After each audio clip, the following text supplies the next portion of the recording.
Welcome to Belgium for the second round of the 2020 Michelin Le Mans Cup.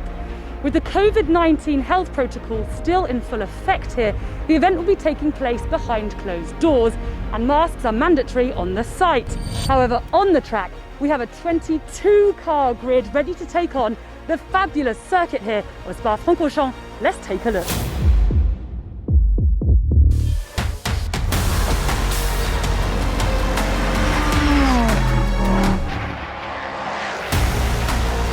The scenery is fantastic, and in the woods and everything. I mean, it's uphill, downhill. It's a fantastic place. I was here my first time. I was 17 years old in '95. When I was driving Michelin Le Mans Cup, winning in the championship here was actually an incredible feeling. I was really happy with it. One of the top tracks in the world, it's a very high-speed track. I love very much the Pif Paf.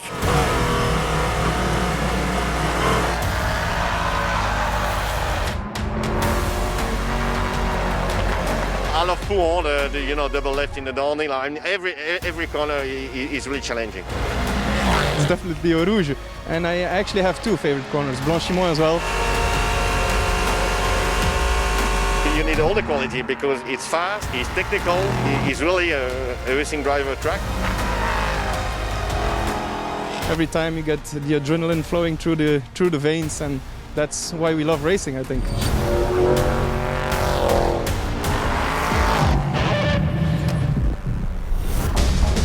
Newcomers Iron Lynx won the season opener in the GT3 category ahead of reigning champions Kessel Racing. Let's see what's at stake for the second round of the season. There's little to separate the Iron Lynx and Kessel Racing Ferraris. The two teams have much in common, including several drivers who have switched from one to another. Drivers like Claudio Schiavone. The competition is going to be, let's call it, quite brutal, but quite fun as well. And Kessel is not to be underestimated. It's a very good team as well. The goal is win the championship. You need a portion of luck and then putting all the string together and really always strive for the best.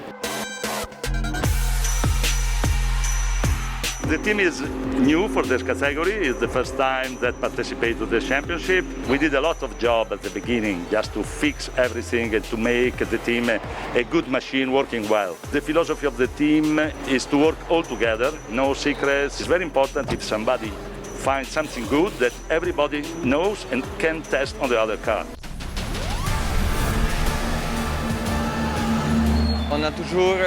We've always used performance-based data analysis. We use what we get from testing. We also use the knowledge that we've collected over the last few years. The Iron Lynx drivers are really good, but last year we won the championship against strong drivers by doing our work as best as we possibly could, technically speaking.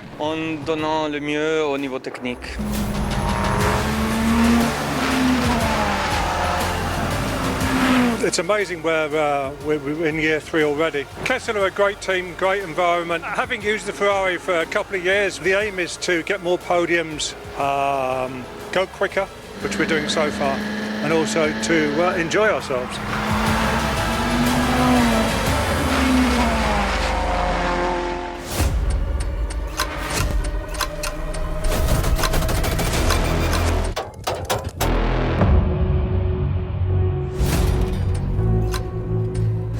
I am a hedge fund manager based in the UK. Interlagos used to be my favorite racetrack, but Spa is becoming the new favorite one. As I live in London, honestly speaking, I don't have a car. I race for a lot with GT cars, used to be my favorite ones, but LMP3 cars are definitely awesome. The way they have the downforce, I love them. Definitely 2013 when I won Porsche Cup in Brazil. And among the professionals as a gentleman driver, I would say that could be a 2. Among the bronze drivers, could be a 7 or even 8. was Spa, because Spa is iconic, but we also have Le Mans, and Le Mans is Le Mans. Going around Eau Rouge for the first time was simply awesome, terrific. It's a sensation that I'll never forget. I would be probably playing golf in London if the weather permits.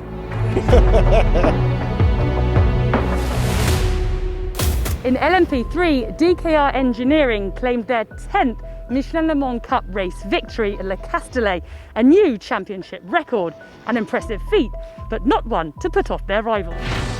Among DKR Engineering's main opponents are Nielsen Racing. They've been chasing the title since 2017, finishing third last year and runners-up twice. Unfortunately, their 2020 season started with only 19th place in Le Castellet. We've come close several times and we've always been close, but just not quite. So yeah, that's definitely aim to try and win the title, but having a bad start's not really helped things.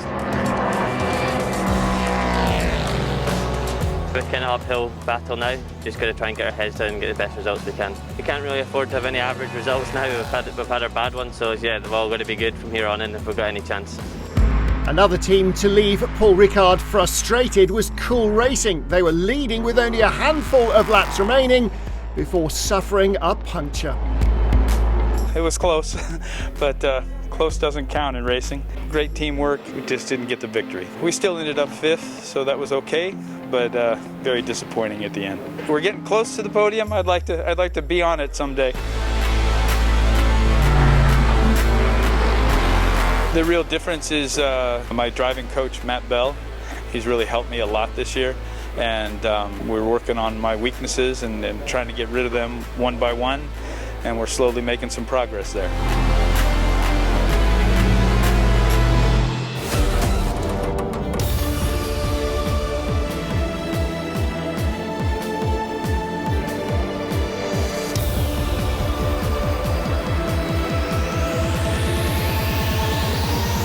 We're ready to get the second round of the Michelin Le Mans Cup underway here at Spa-Francorchamps. In LMP3, Nicolas Morlini topped the qualifications, clinching the pole position for his team, Cool Racing. And in GT3, Rino Mastronardi claimed his second pole of the season for Iron Lynx. Now let's get the action started.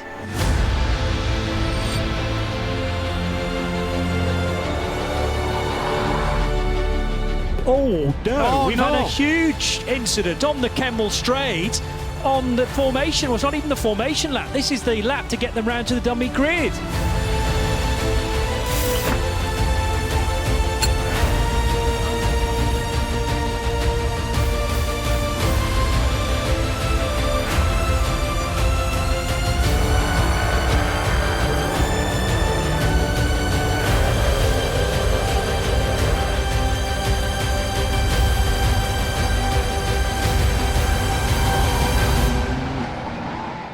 Here we go, time to start race 2 of the 2020 Michelin Le Mans Cup, being paced by Nicola Maulini for Cool Racing.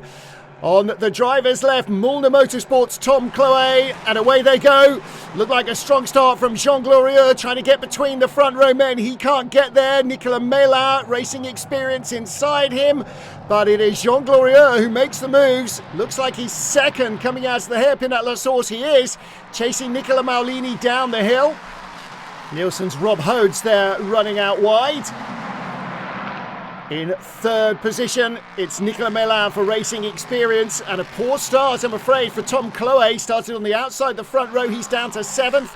Here comes Rory Penttinen, the Graf Racing entry, slipstreaming up the hill. Nicolas Mélin, number 11, all on his own. Penttinen's getting a little bit of a tow from the two in front and goes around the outside.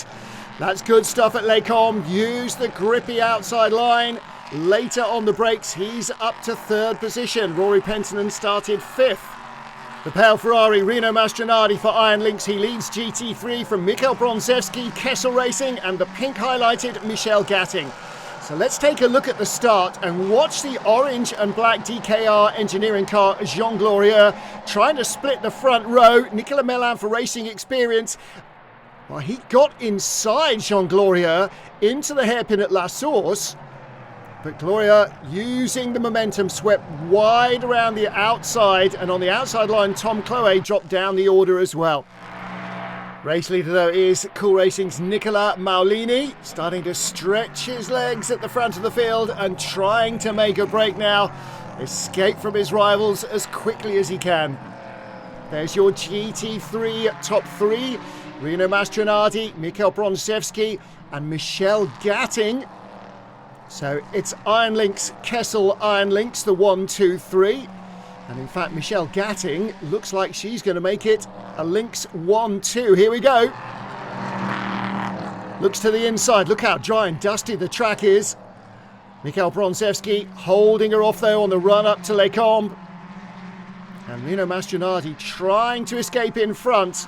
Michelle Gatting shows her nose again. Race leader Nicola Maulini 5 seconds clear of Jean Glorieux out front. Cool Racing with real pace here in the 37 car.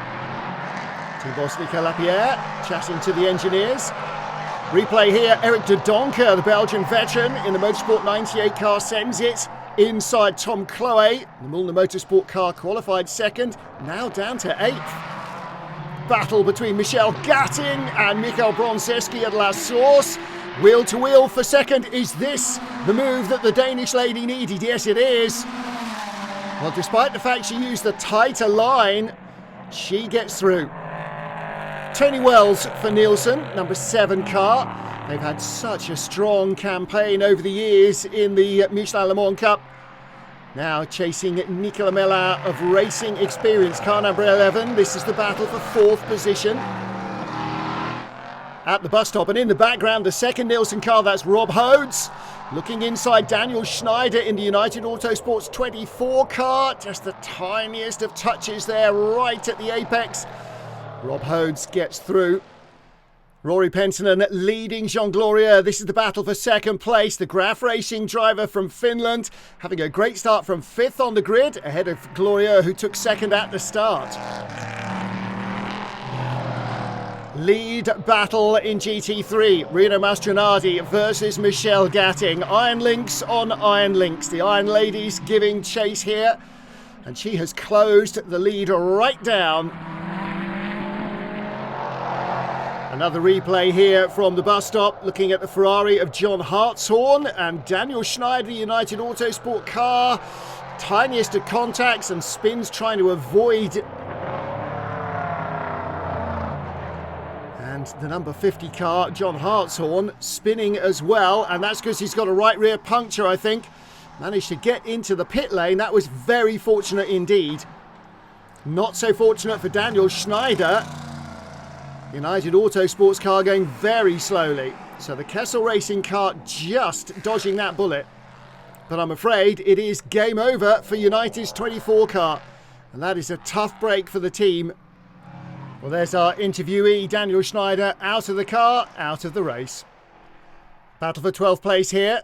This is Tom Chloe, Mullner Motorsport. Right in his slipstream is Grain Market Racing's Mark Crader. And Mark started 16th, Tom started 2nd on the grid. And the place goes to Grain Market Racing. So up from 16th to 12th position now for Mark Crader. Pit stops just about to happen here as we get close to the 1 hour mark. Trouble for Christophe Crisp, that is, the Frenchman, exiting the bus stop in the wrong direction. Tony Wells hits his marks, pit stops underway, an hour and 8 minutes to go.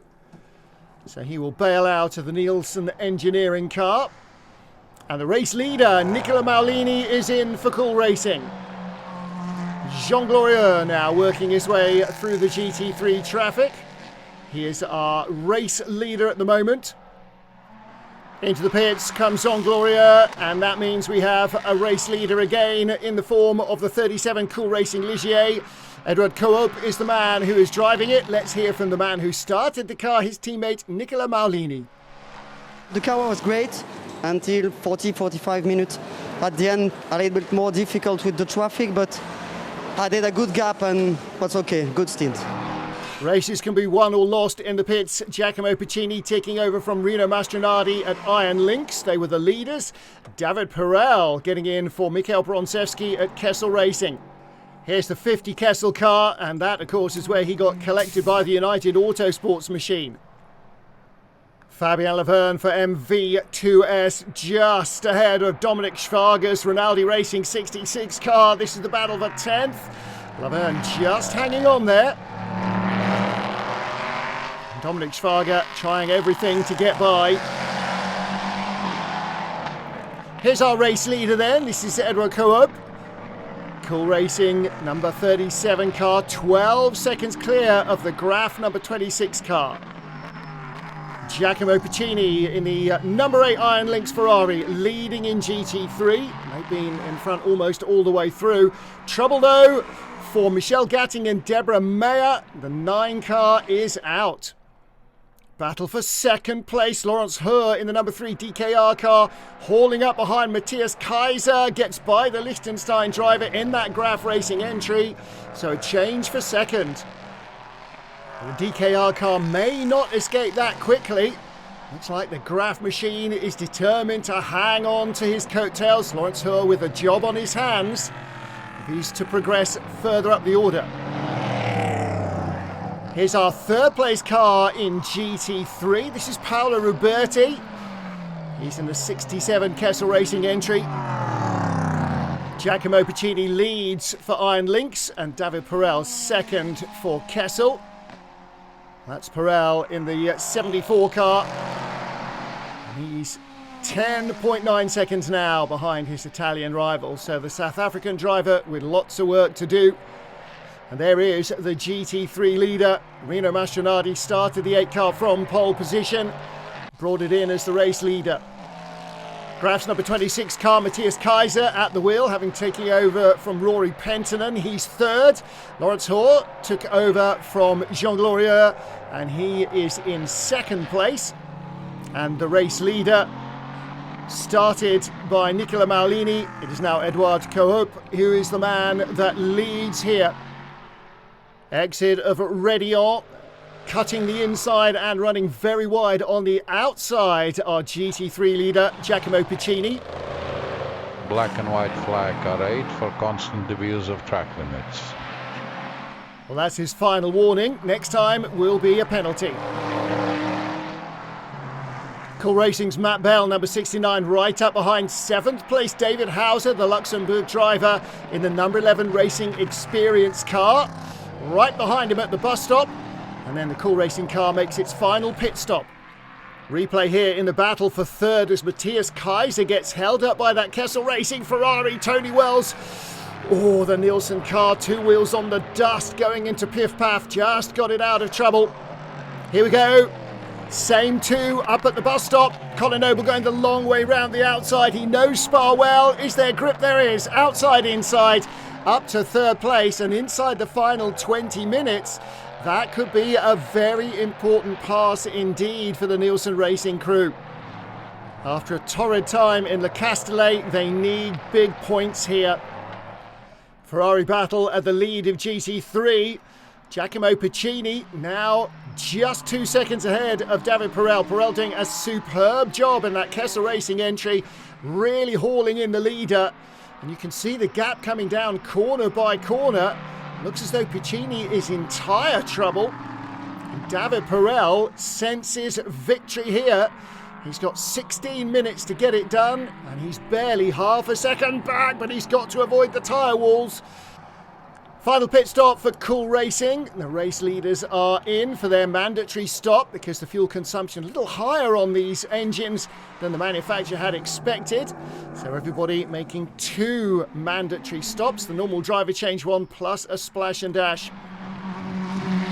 Up at Les Combes, Andrea Piccini clinging on here. 5 more minutes. He's defended the lead. But is it going to be long enough? David Perel is almost inside the rear panel of that number 8 Ferrari. And again, at Piff Paff, he has got grip to spare. Perel surely must be able to find a way past here. climbing the hill. He is going to be right behind Giacomo Puccini. Mind you, he's using an awful lot of road. Here we go, under braking. Can Puccini get the car stopped? He goes defensive early, makes Perel go the long way round. Perel can't quite get there to get the crossover. 10 minutes to go, and neither team dare watch. 10 agonising minutes for Giacomo Puccini and for David Perel. This is going to be really tough for both of them. Mandatory pit stops. This is the 26 car. Oh, and number 3 is in as well. So Matthias Kaiser and Lawrence Hoare inside the final 8 minutes. And in replay here on the way out of the pits, a change for 4th. The United car getting by. And the lead still just held by Iron Lynx. This is fantastic work by Giacomo Puccini. A car that was giving away over a second a lap, nearly 2 seconds a lap. Black and white flag, car 74, for constant abuse of track limits. And maybe that's why Giacomo Puccini having to keep it clean. David Perel pushing with everything he's got. He's had the final warning. Don't get a penalty on the last lap or two, David Perel. The South African trying everything. Well, there's no doubt that this is going to be, whoever takes the top step, a very hot and sweaty driver. David Perel sends it deep down the inside. Puccini knew he was coming.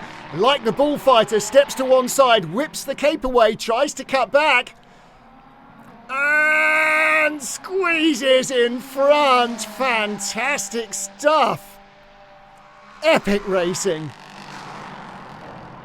Well, that was the end of the previous lap. Only one more after this, or possibly 2, because nobody can slow down. Perel sends it. Contact. No, no, no, no, no. He's trying to go outside, inside, but he wasn't outside, and then he went inside. No wonder Giacomo Puccini didn't see him. There has been a change. Will the stewards allow that to stand? I'm not sure. Drive-through penalty, car 74. And that's what I feared. He leapt into a gap that was closing, and a penalty on the final lap will hand victory to Iron Lynx. The checkered flag is in sight though for Cool Racing. In only their second race in Michelin Le Mans Cup, this will be their first win with an LMP3 chassis. Epic stuff from Cool Racing. In GT3, David Perel will cross the line first in the red Ferrari, but it will be the Iron Lynx number 8 car of Giacomo Puccini who takes victory after Perel turned him around and incurred that penalty.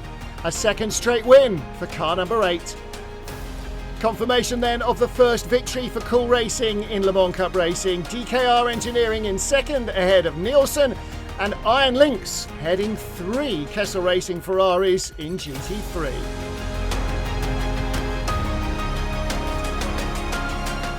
An impressive start to the season for the number 8 Iron Lynx Ferrari. 2 poles and 2 wins. I was struggling a lot with the car, and the last lap Perel catched me, and I did everything to defend, trying to be correct. It was really tough, but at the end, I managed to do that. So I'm super happy. It's fantastic to be again in first position. The number 8 Iron Lynx car then leads the standings from the Kessel Racing Armada, but the 77 and 9 Iron Lynx cars need a bit of luck. For the Castellet, we had to be really good here, and we finished the race with a big win, so it's really cool. My teammate did an amazing job during the first stint, so I just have to manage the gap. DKR Engineering now have an 18-point lead ahead of Cool Racing and Motorsport 98, with Graf in 4th.